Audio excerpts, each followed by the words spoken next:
Bonjour à tous et bienvenue pour ce nouveau décryptage médical.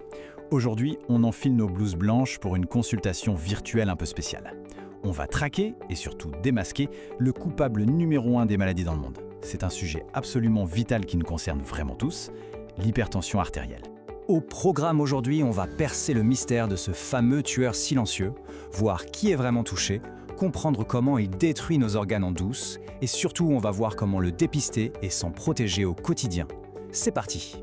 Première étape, on plonge dans le mystère du tueur silencieux. Alors, l'hypertension artérielle, ou HTA pour les intimes, c'est quoi exactement?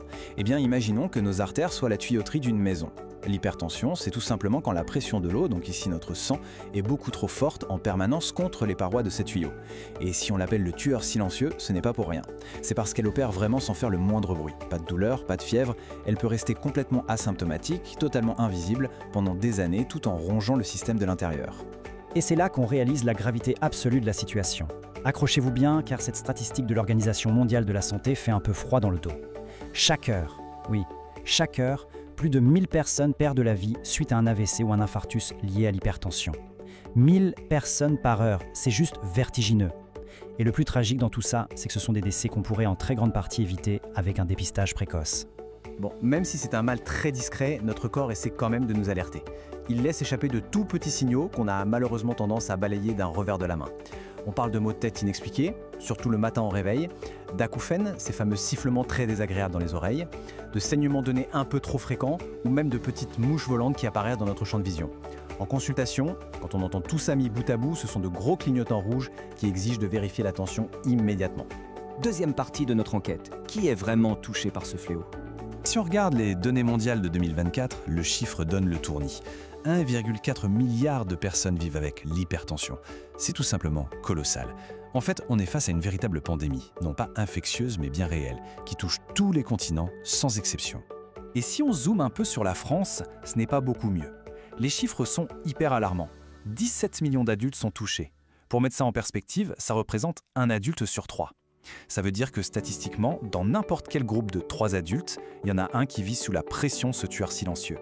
Mais attendez, le plus terrifiant, c'est la répartition de ces chiffres. Sur ces 17 millions de Français touchés, il y en a 12 millions qui sont traités. Bon, ça c'est la bonne nouvelle, mais ça laisse une énorme zone d'ombre de 5 millions de personnes. 5 millions d'individus qui vivent leur vie tranquillement, qui vont au boulot, qui font du sport, mais qui se baladent avec une véritable bombe à retardement dans le corps. Ils ne sont ni diagnostiqués, ni traités. Le danger est totalement ignoré. Pendant longtemps, on a eu cette idée reçue que l'hypertension c'était une maladie de seniors. Grave erreur. Absolument aucune catégorie de la population n'est à l'abri. Hommes, femmes, les plus de 60 ans bien sûr, mais aussi les personnes diabétiques ou avec un indice de masse corporelle élevé. Et le détail qui fait vraiment peur, chez les jeunes et les ados, les cas ont carrément doublé depuis l'an 2000. C'est fou. Et c'est en très grande partie à cause de nos modes de vie modernes super sédentaires. Ce qui nous amène à la troisième partie, comment se passe cette destruction invisible de nos organes? Pour bien comprendre, comparons. D'un côté, on a un vaisseau sanguin tout à fait normal. Ses parois sont bien souples, bien détendues et le sang s'écoule fluidement pour oxygéner tout le corps. De l'autre, on a un vaisseau sous très haute pression. Là, la force mécanique est tellement intense qu'elle agresse violemment la paroi.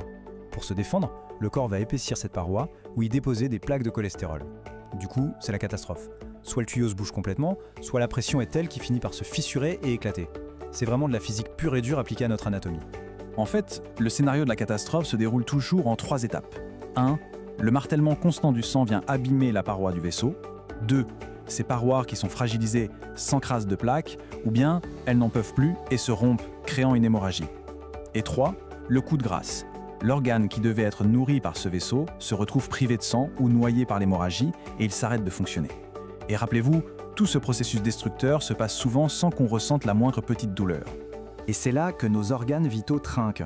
Au niveau du cerveau, par exemple, le risque de faire un AVC est multiplié par 9. C'est énorme. Le cœur, lui, doit pomper comme un fou contre cette pression. Il va s'épaissir, s'épuiser et ça mène droit à l'infarctus ou à l'insuffisance cardiaque. Pareil pour nos reins. Les minuscules filtres qui les composent sont détruits, ce qui peut mener jusqu'à l'insuffisance rénale et même la dialyse. Même les micro-vaisseaux de nos yeux finissent par éclater, abîmant la rétine. En clair, l'hypertension frappe absolument partout où le sang circule. Passons au tour numéro 4. Comment la dépister pour enfin se protéger? Alors, quels sont les chiffres exacts à retenir? C'est super important de les avoir en tête. En cabinet médical, on parle d'hypertension quand les valeurs dépassent 140 sur 90 mm de mercure. Par contre, si on prend sa tension tranquillement à la maison, au repos, le seuil d'alerte est un peu plus bas, fixé à 135 sur 85. Pourquoi cette différence? Eh bien, c'est à cause du fameux effet blouse blanche. Le simple fait d'être face à un docteur génère un petit coup de stress naturel qui fait mécaniquement grimper la tension. Mais il y a encore plus trompeur, c'est ce qu'on appelle l'hypertension masquée. C'est littéralement l'inverse de l'effet blouse blanche. C'est-à-dire qu'on a une tension artérielle parfaite quand on est examiné par le médecin, mais qui crève le plafond une fois de retour à la maison ou au travail. Et ça ne concerne pas qu'une poignée de gens, ça touche jusqu'à 17% de la population. Le tueur silencieux est vraiment un pro de l'évasion lors des examens classiques. Heureusement, on a une parade redoutable, l'automesure à domicile. C'est vraiment la meilleure arme de dépistage massif. La règle d'or, c'est d'utiliser un petit tensiomètre électronique à placer sur le bras, c'est beaucoup plus précis que le poignet. On s'assoit au calme et on suit un protocole strict sur plusieurs jours.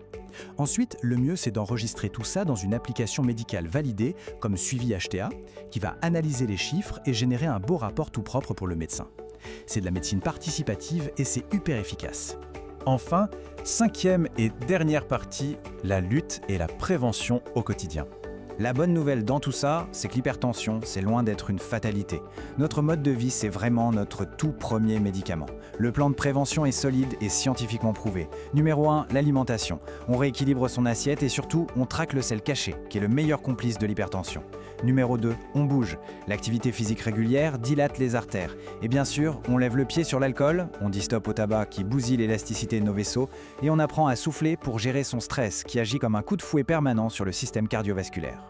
Il y a cette citation de l'Organisation mondiale de la santé qui résume parfaitement l'enjeu. L'hypertension, c'est 10 millions de morts par an dans le monde, oui, mais c'est une maladie qui est totalement évitable et qu'on sait très bien traiter. On a des médicaments sûrs qui ne coûtent pas cher. Si on combine un dépistage massif avec quelques bons changements dans notre hygiène de vie, on a très concrètement le pouvoir de sauver des millions de vies. Et voilà, c'est ce qui conclut notre décryptage d'aujourd'hui. Mais avant de se quitter, posons-nous une question très simple mais vitale. À quand remonte exactement notre dernière mesure de tension artérielle? Si on doit fouiller loin dans notre mémoire, ou pire si on compte en années, on sait exactement ce qu'il nous reste à faire dès demain. Ne laissons pas ce tueur silencieux prendre les commandes, reprenons ensemble le pouvoir sur notre santé. Merci d'avoir suivi cette explication, prenons grand soin de nos artères et à très bientôt.